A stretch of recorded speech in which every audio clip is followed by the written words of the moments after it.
Good morning, micro followers. It's not morning, it's afternoon. Oh my gosh, I've done this take like 5 or 6 times I've tried to do this video. It is so cold. My lips are freezing, my fingers are freezing. Anyhow, good afternoon, micro followers. I am out here trying to set up something for a breeder buck that I'll be getting this weekend. And of course the ducks have plenty to say about it because they share the area with the rabbits, but I scored a barter deal this weekend, and the original plan was we were supposed to take we were supposed to take Widow over to breed her with this buck, okay? And because my goal was trying to get her to Kendall around May. That way it wasn't going to be so hard for me to process rabbits. And so then he was like, oh, this is the girl that has the everything's in, and I want, candles and TheraBomb and lip balm in exchange for a breeder buck. And yeah, so I couldn't pass up that deal. So I got me a breeder buck that's coming this weekend. I don't know if I can't see what you see, so I don't know. But I'm setting up a quick little area over there for him. I also bartered a cage. I scored a deal on a cage too. Unfortunately, there was a couple that lost their rabbit due to malocclusion. And so he also likes the soap, so he was okay. He was, offering to barter with some soap and whatnot for the cage. And of course, I took, absolutely no problem. But on that note, while I'm out here freezing my butt off trying to get this all set up and everything, it got me to thinking about this whole the malocclusion deal. Hold on, I gotta switch hands. My arm's going numb. And I started thinking, I wonder how many people know the basic care of rabbits. They think about, oh, they're so cute, they're so fluffy, I want to get one for my kid or whatever. Or if you're a micro farmer or a homesteader and you're considering getting meat rabbits. So I wanted to touch base on a few very important steps that you cannot miss, or information that you really should know before you get involved with either a pet rabbit or a meat rabbit. Malocclusion, obviously, because that was the influencer for this video in the first place, is a very big deal. I'm told that it is more common in dwarf breeds. I don't know if that's true or not. But there's a couple different reasons. First of all, malocclusion is, and I can't show you with my other hand because I'm holding the phone. But anyhow, malocclusion is where the bottom teeth will grow up over top of the top teeth. It's an underbite, pretty much. And because rabbits are considered rodents, those teeth will continue to grow. So the bottom teeth will get too long, and they will cover over top of the top teeth. Eventually, they could grow right up into the underneath the upper lip or into the sinuses. It could cause death for a rabbit. They have a hard time drinking. They have a hard time eating, obviously. So one of the main reasons why this could happen is if you don't have something in the if you don't have something in the cage that they can wear those teeth down on. Okay, so mine have mulberry branches that they can chew on all the time. But you want to keep something in there to where they can help keep those teeth wore down. Pellets are good too, just your regular feeder pellets. Even though they're not a sole thing that you could put in there for that, but the pellets do aid. Anything that's hard that they have to chew on is going to aid in that growth. The other reason that you can have malocclusion in a rabbit, obviously, would be a deformity if the lower jaw actually came out further than the upper jaw. You're getting me wet, Poppy. So you want to make sure that you take caution with that kind of thing in check. There's several things that you can do about a malocclusion. One of them is to trim the teeth, and I would not be doing that. I have watched people use a diamond bit Dremel.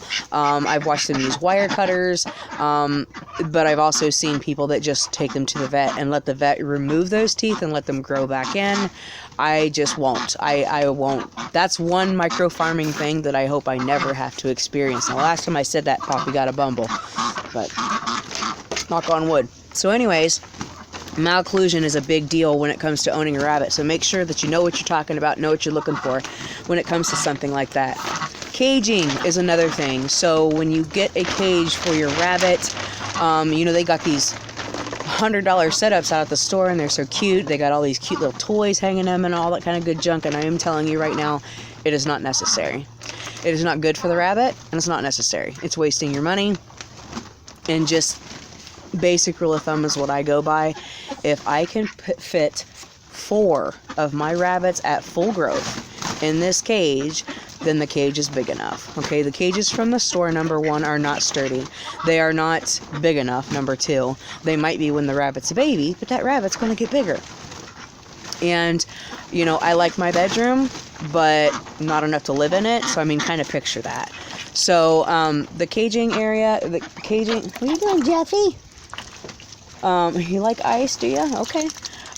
So caging, get you a cage that's got a nice wire bottom to where any of the droppings or urine can fall through and they're not walking around in it. And like I said, make sure, like if you've got a New Zealand, you know that that rabbit's going to be pretty big. Just kind of envision something big enough to fit 4 of those rabbits in and you're good to go. So, on the topic of diet, there again, kind of like the cages, you're going to have all these cute little Fruit Loop looking, treats and that sort of thing. And the yogurt covered everything that it seems that they have for rabbits. Again, not good for them, okay? You're looking for a pet rabbit or a meat rabbit. You're not looking for a diabetic rabbit or a fat rabbit or a dead rabbit. So here is the basics on diet. Pellets are good. Alfalfa-based pellets are not. Alfalfa hay is okay for kindling or nursing mothers or babies. Timothy hay is a have to. It's not a treat, it's a have to. So if you're going for the best nutritional value and the best thing to feed your rabbits, you're going to want a Timothy-based pellet and Timothy hay. Period. That's all they need. That is it. You can give them, if you want to give them treats, give them real treats, like cut off some, a piece of an apple or something like that and give that to them. These store-bought things are not healthy for your rabbits. And then I love the chewing blocks. Like, I would really want to take a block of painted wood and hand it to my animals, mind you, which are going to be at some point or another ingested by my family. No, thank you. So, very plain and simple. If you can just whatever they would eat out in the wild, okay? They're gonna go for those kind of things. The alfalfa is okay. Moderation is everything. Otherwise, Timothy. Okay. On the note of the diet thing, salt lick blocks. That drives me crazy because I don't know whoever came up with the fact that, or with the thought of rabbits needing a salt block. It's for extra added minerals or vitamins or whatever. Well, if you are feeding your rabbit Timothy hay and Timothy pellets, they don't need a salt block. There really is no reason for a salt block. None whatsoever. So don't overdo it. I mean, if you wouldn't want to sit around and gnaw on a salt block, your rabbit probably doesn't either. So really don't go out of your way with the whole salt lick thing. It's not necessary. The last thing that I want to cover, and this is it's a really important one. My coffee is so cold now. Switching hands again. This is a really important one because, unfortunately, it's the most common. Holding your rabbit. I know that especially if you have children, they're so cute, they're so fluffy, they're adorable. Oh, can I hold it? I need to explain something, though. Rabbits are a prey. They're a prey animal. Okay, so they get preyed on, and they are most comfortable and they feel the safest when their feet are on the ground. Okay, so you're holding your rabbit, and I'm not saying that they don't enjoy it. I mean, I'm sure that at some point, if you have a pet, that you would get to the point of them being comfortable. But especially if you're just starting out with pet or meat rabbits, like Darla and Nemo, try to avoid that because you're going to make that animal very uncomfortable very fast. You're going to start out on a hard foot. So best advice I could give you as far as cuddling your cute little cuddly is let them come to you. If they don't come to you, then just don't. Speaking of, what's up, Jeffy? Hi, buddy. So anyhow, those are some basics that I wanted to cover because, like I said, it was just going through my head, as I was setting up this little enclosure for the buck and, thinking about the couple that had lost their dwarf rabbit to to a malocclusion. So I wanted to cover some things. Hopefully that helps you guys. I'm not by any means a rabbit expert, but if you have any questions, you're welcome to put them down in the comments, and I'll do my best to answer them. I just felt that it was pretty important, especially because Easter's right around the corner, and the whole rabbit thing is going to get really popular really fast. And unfortunately, 92% of those rabbits that are gifted on Easter are going to end up either set free out in the wild or trying to, people are trying to rehome them. So, hi Jeffy.